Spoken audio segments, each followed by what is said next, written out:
Sir, কাপটা কি নিয়ে যাব? আপনার কি আর কিছু লাগবে? না না মাসিমা, কিছু লাগবে না, আপনি যান। মা, ফোনের ফটো। না রে মা, তুই নিশ্চয়ই ভুল দেখেছিস। মা, তুমি একবার নিজেই দেখো, ওটা বোনেরই ফটো। আমি ভুল বলছি না, আমি ঠিক কথা বলছি। সত্যি তো, এটা তো মেঘারই ছবি। এসব কি বলছো তোমরা? তোমরা আমার অফিসে পরিষ্কার পরিচ্ছন্নের কাজ করো, আর আমার ওয়াইফ তোমার দিদি? এটা হতেই পারে না। আমরা গরিব মানুষ বাবু, কিন্তু কেন আমরা শুধু শুধু মিথ্যে কথা বলবো? সত্যি ও আমার মেয়ে। আমার মনে হয় আপনাদের মাথা খারাপ হয়ে গেছে, তাই জন্য এরকম ভুলভাল বলছেন। দেখুন, আজকে আমার কাজের অনেক প্রেশার আছে, তো এখন আমার মাথা খারাপ করবেন না।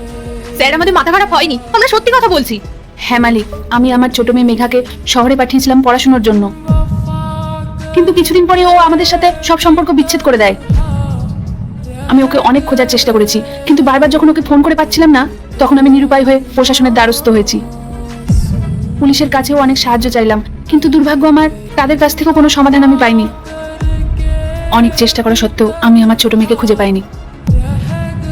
সেই শূন্যতা বুকে রেখেই আমি আমার বড় মেয়েকে বুকে আঁকড়ে ধরে বেঁচে আছি। মেঘা তো আমাকে আগে কখনো কিছু জানায়নি এইসব।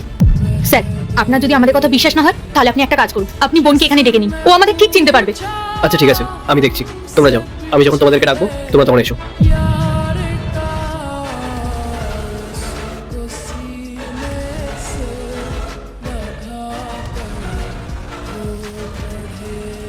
হ্যালো মেঘা।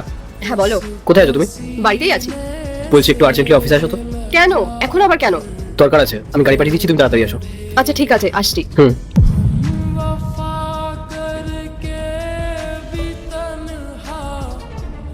হ্যাঁ রাহুল বলো, কি এমন ইমার্জেন্সি পড়লো যে আমাকে ডাকলে? আমি তোমাকে আর্জেন্টলি ডাকলাম তার কারণ তোমার জন্য একটা সারপ্রাইজ আছে। এরপর কি হয় সেটা দেখার আগে মায়ের কাছে 5 টাকা চাইলে 10 টাকা দেই, একটা রুটি চাইলে 2টা রুটি দেই।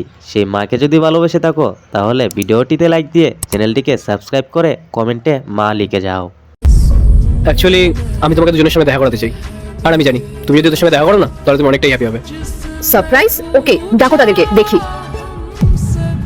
মাসিমা, শান্তি, তোমরা দুজন ভিতরে এসো। দেখো তো মেঘা, তুমি ওদের দুজনকে চেনো কিনা? না না রাহুল, আমি ওদেরকে চিনি না, তোমার স্টাফ হবে হয়তো। আচ্ছা মাসিমা, বলছি এটা কি আপনার সেই মেয়ে? হ্যাঁ সাহেব, ও আমারই মেয়ে। বোন, তুই কোথায় ছিলিস এতদিন? কে বোন আর কে মেয়ে? আপনাদের মাথা ঠিক আছে তো?